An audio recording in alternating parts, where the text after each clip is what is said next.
ആലപ്പുഴ മാന്നാർ കൊലപാതക കേസിൽ മുഖ്യപ്രതി അനിൽകുമാറിനായി ലുക്കൌട്ട് നോട്ടീസ് സർക്കുലർ പുറപ്പെടുവിച്ച് പോലീസ്. അറസ്റ്റ് വാറന്റ് പുറപ്പെടുവിക്കാൻ കോടതിയിൽ അപേക്ഷയും നൽകി. അനിൽകുമാറിന്റെ സുഹൃത്ത് നാസറിനെ പോലീസ് വീണ്ടും ചോദ്യം ചെയ്യും. കൊല്ലപ്പെട്ട സമയം മുതൽ അനിൽകുമാർ നാസറുമായി നിരന്തരം ബന്ധപ്പെട്ടു എന്ന് ഫോൺ രേഖകൾ വ്യക്തമാക്കുന്നു. സ്വമേധി അനിൽകുമാർ ഇസ്രായേലിൽ നിന്ന് വരാൻ താൽപ്പര്യം കാണിക്കാത്ത സാഹചര്യത്തിലാണ് പോലീസിന്റെ പുതിയ നീക്കം. അനിൽകുമാറിനായി ലുക്കൌട്ട് സർക്കുലർ പുറപ്പെടുവിച്ചു. രാജ്യത്തെ ഏത് വിമാനത്താവളത്തിലെത്തിയാലും കസ്റ്റഡിയിലെടുക്കാനാണ് ലുക്കൌട്ട് സർക്കുലർ പുറപ്പെടുവിച്ചത്. അറസ്റ്റ് വാറന്റ് ഇറക്കാൻ ചെങ്ങന്നൂർ കോടതിയിൽ അപേക്ഷ നൽകി.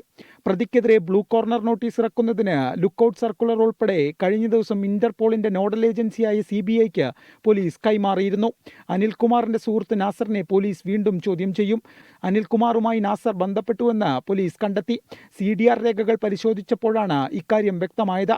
കൊല്ലപ്പെട്ട കാലയളവ് മുതൽ നാസറുമായി അനിൽകുമാറിന് തുടർച്ചയായ ബന്ധമുള്ളതായും അന്വേഷണത്തിൽ വ്യക്തമായി. കൂടുതൽ ചോദ്യം ചെയ്തതിനു ശേഷം ആവശ്യമെങ്കിൽ നാസറിനെ കസ്റ്റഡിയിലെടുക്കാനാണ് പോലീസ് തീരുമാനം. 24 ആലപ്പുഴ.